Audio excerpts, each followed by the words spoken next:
मैं आपको एक ऐसी कहानी सुनाऊंगा जो अगर आप 18+ से नीचे हैं तो इस कहानी को मत सुनिएगा, क्योंकि ये कहानी बहुत ही भूतिया कहानी है। यह कहानी एक ऐसे लोग की जो कि आशीष नाम का आदमी था और उसकी पत्नी, दोनों बस में जा रहे थे।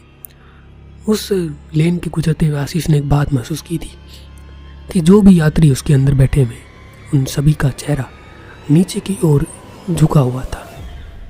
पीछे बैठे हुए आशीष ने यह बात जब अपनी पत्नी रिया को बताई तो वो बोली, रात का समय है, ज़्यादातर लोग सो रहे हों, इसलिए शायद उनकी सिर जो है नीचे है। आशीष की पत्नी रिया के साइड में करीब एक 10-12 साल की लड़की थी। रिया उसको देखकर मुस्कुराई, लेकिन वह पत्थर की तरह ही बैठी थी।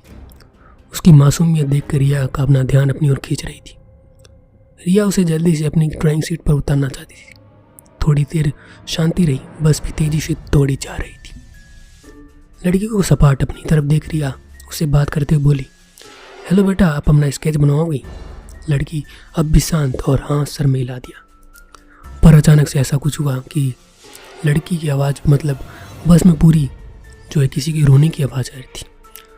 फिर धीरे धीरे बस में ऐसी अजीबोगरीब आवाज़ें आनी शुरू हो गई और धीरे धीरे आवाज़ बढ़ने लग गई। घबरा कर आशीष ने अपने से थोड़े आगे वाले यात्री से पूछा, जो सिर झुकाए बैठा हो, क्या हुआ? ये कैसी आवाज़ आ रही है? जैसे उस व्यक्ति ने सिर उठाया, उसका चेहरा आधा जला हुआ था।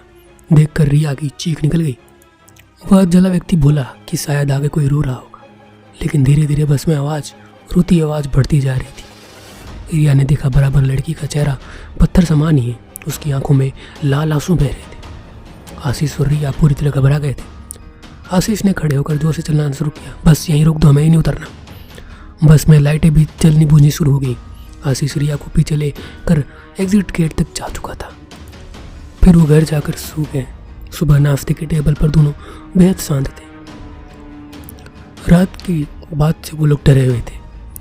बस अब आशीष ये बोला कि शायद वो बस साधारण नहीं थी, वो एक हॉन्टेड बस थी। रिया हंस पड़ी, अरे तुम कब से बातों को मानने लग गए? लेकिन आशीष अब भी उसकी किसी बात को उत्तर देना नहीं चाहता था। फिर उसके बाद रिया बैठ के घूमने लगी, इधर उधर जाने लगी कमरे में।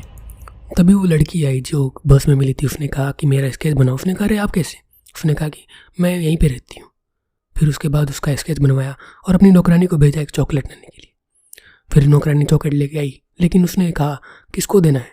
उसने कहा इस लड़की को देना है। उसने कहा कि यहाँ पे तो कोई नहीं है। उसका पति बोला यहाँ तो कोई नहीं। रिया घबरा गई। उस लड़की ने रिया की तरफ मुस्कुरा के देखा और कहा, मुझे कोई नहीं देख सकता, क्योंकि आपने तो मुझे मेरा स्केच बनाने के लिए कहा था। सिर्फ आप मुझे देख सकते हो। दोस्तों, अगला पार्ट देखने के लिए आप लोग चैनल को सब्सक्राइब करें। अगला पार्ट नेक्स्ट वीडियो में आपको मिल जाएगा। Thanks for watching.